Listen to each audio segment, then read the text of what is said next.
নমস্কার। আজকে বলবো দেবগুরু বৃহস্পতি নিয়ে। দেবগুরু বৃহস্পতি এই মুহূর্তে বসে আছে আপনার মিথুন রাশি।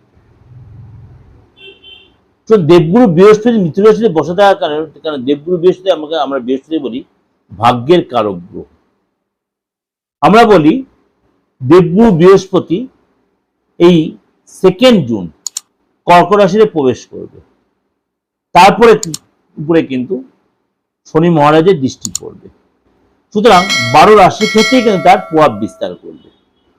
তো দেবগুরু বৃহস্পতি 2 জুন যে কর্কটে তার নিজের উচ্চ রাশিতে যে প্রবেশ করবে বৃহস্পতি, তার জন্য কিন্তু 12 রাশি ক্ষেত্রে প্রভাব বিস্তার, তারপরে শনি একটা দৃষ্টি পড়বে, সেটাও কিন্তু একটা বিচারতে হবে। কখন তাহলে হবে দেবগুরু বৃহস্পতি কখন প্রবেশ করে? 2 জুন সকাল 2:25 অর্থাৎ ভোর রাত্রি 2:25 কর্কট রাশিতে প্রবেশ করবে।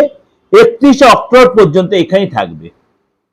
2রা জুন থেকে 31 অক্টোবর, 2রা জুন থেকে 31 অক্টোবর দেবগুরু বৃহস্পতি তার নিজ উচ্চ রাশি কর্কট রাশিতে বিরাজমান থাকবে। 2রা জুন সকাল 2:25 অর্থাৎ ভোর রাত্রি 2:25 ভোর রাত্রি 2:25 2 জুন দেবগুরু বৃহস্পতি তার উচ্চ রাশি কর্কট রাশিতে প্রবেশ করবে। 31 অক্টোবর পর্যন্ত এখানেই থাকবে। সুতরাং 12 রাশির ক্ষেত্রেই কিন্তু এরপরে দেবগুরু বৃহস্পতি চলে যাবে আপনার সিংহ রাশিতে। চলুন তাহলে আজকে আলোচনা করব 12 রাশির ক্ষেত্রেই তার কি প্রভাব বিস্তার করবে। যে দেবগুরু বৃহস্পতি যে সেকেন্ডে মানে যাবে কর্কট রাশিতে, তারপরে শনির দৃষ্টি পড়বে, কি এফেক্ট হবে। তুলা রাশি, তুলা রাশির জন্য কিন্তু আপনার এই 10th হাউসে এই গোচর, 10th হাউসে তুলা রাশির ক্ষেত্রে বৃহস্পতির গোচর আপনার জন্য অত্যন্ত লাভদায়ক। এই সময় কিন্তু আপনার ভাগ্য পুরো সাপোর্ট দেবে।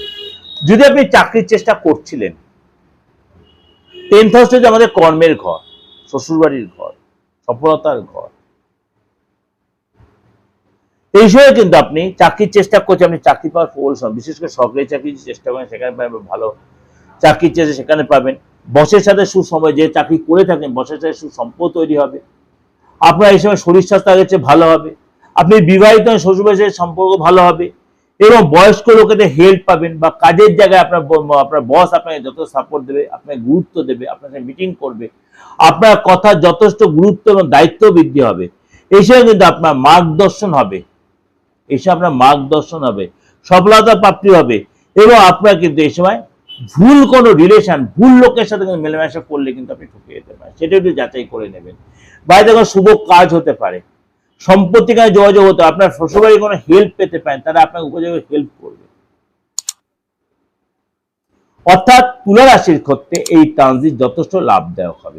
ভালো থাকবেন। এই যে ট্রানজিট আপনার জন্য উপকারে লাগবে এটাই আশা করি। ভালো লাইক করবেন, শেয়ার করবেন। যোগাযোগ করতে হলে অবশ্যই বুকিং এর ফোন করে নেবেন 8910733259439601। নমস্কার।